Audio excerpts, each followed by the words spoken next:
frontal, coronal, sagittal, and then here will be the lambdoid, and then the squamous. Okay.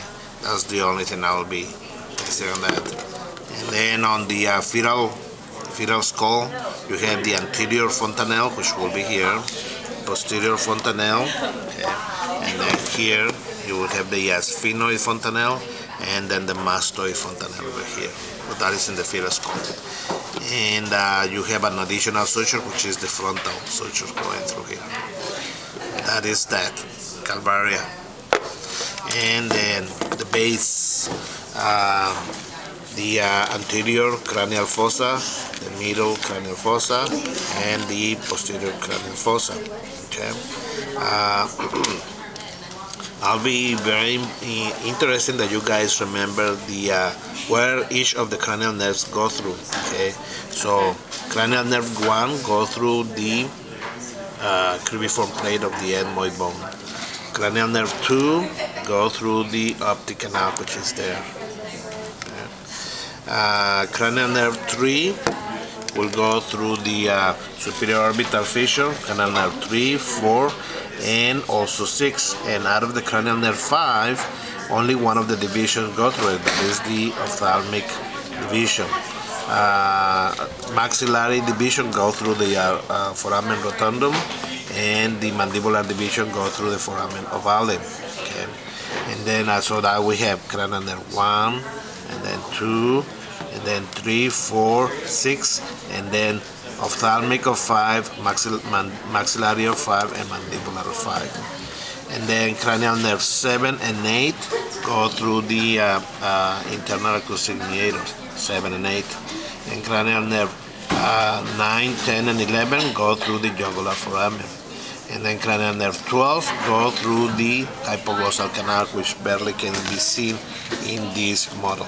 Okay, so 1, 2, 3, 4, 6, and then 5, 5, and 5, and then what it is, 7 and 8, 9, 10, 11, and then 12. Okay, those are the cranial nerves. For 5, you're going to want us to know specifically? Yes. Okay. What division go through it.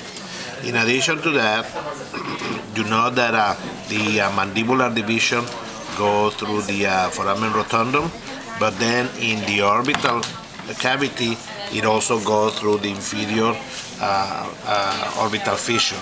Okay, that is the mandibular division. Okay. Where's that at? The inferior. Oh, okay, that one. Yeah, so you can see back there. Can you see it? That is the foramen rotundum, and then from there it will go stretch here the mandibular division of the cranial nerve 5. Okay, so that is that. In addition, we have the lacerum, okay, and also the carotid canal, which go the internal carotid. And I really want you to be specific, not the external carotid, not the common carotid, but the internal carotid, what go through there. Okay. So what goes through there? The internal carotid artery. Okay. Okay. And then through the jugular foramen, in addition to all those nerves that I mentioned, it also goes the jugular vein, coming from the sigmoid sinus, or the lateral sinus. All right, that is that, I think, out of this foramen. This foramen here is the foramen magnum, and that's where the medulla oblongata go through, converting now into the spinal cord. Okay. All right. Out of the other bones, okay, there are 7 bones forming the orbital cavity. Okay, 7 bones.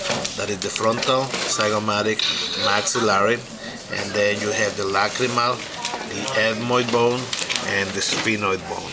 Okay. The superior orbital fissure is formed by the lesser wing, and the space between the lesser wing and the greater wing of the sphenoid bone. And the inferior orbital fissure is formed by the greater wing of the sphenoid bone and the orbital plate of the maxillar bone. Okay, the orbital plate of the maxillar bone. And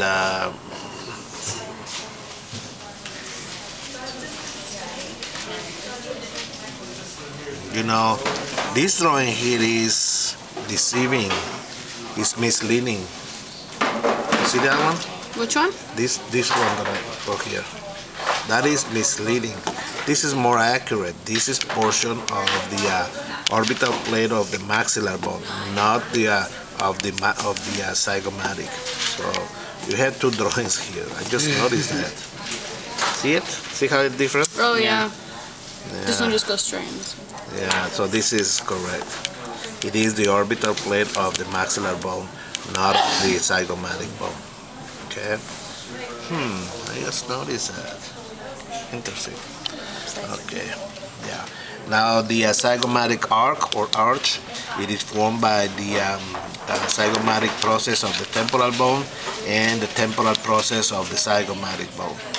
In addition, here you can see the what it is, the mastoid process, the styloid process, both of them of the temporal bone. I'm gonna really want you to remember each particular process from what specific bone they belong to. Okay? And then in between the two, you see the stylomastoid foramen. Cranial nerve 7 goes through there, stylomastoid foramen. And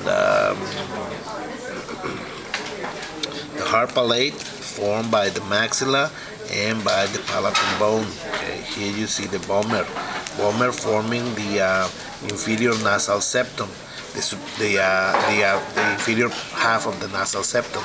The superior half of the nasal septum is formed by the ethmoid bone. We cannot see it here, but there is a perpendicular plate going straight down. That will be the superior nasal septum. Okay, all right. Basically, that's about it. Anything about the sella turcica? That's right, on the sella turcica. So we have here, all this portion here is the sella turcica. This is the hypophyseal fossa, the dorsal cilia, the tubercle cilia, and in the dorsal cilia, these ends here are the posterior clinoid. Here is the lesser wing of the sphenoid bone, and these little tips here are the, or projections, are the anterior clinoid process. All that, the anterior clinoid process, the tubercle cilia, the dorsal cilia, and the posterior cilia tarsi, plus the hypophyseal fossa, all that is what is known as the sella turcica. Okay. In the hypophyseal fossa, what is called is the pituitary gland, and on top is going to be the optic chiasm. Yes. Here you can see the crista galli on the ethmoid bone. Okay. The cribriform plates where the olfactory foramina go through there, and yes. Okay. How about the ethmoid bone? Are you gonna want us to know specifically? On the ethmoid bone, the superior and the middle cavity, nasal concha or conchi, but we cannot see it here. We will need to see the other models to actually see. Here in this model, all we can see is the what it is, the crista galli and the cribriform plate, and then through the nose we can see the perpendicular plate here. Okay. And the middle nasal concha, we cannot see the superior nasal concha. And then we see the vomer here, forming the inferior nasal septum, and then we see the inferior nasal concha. Those inferior nasal concha are a bone in itself. Okay, middle and superior nasal concha belong to the ethmoid, but the inferior nasal concha is a bone on itself. Okay. All right, and pterygoid process of the sphenoid bone.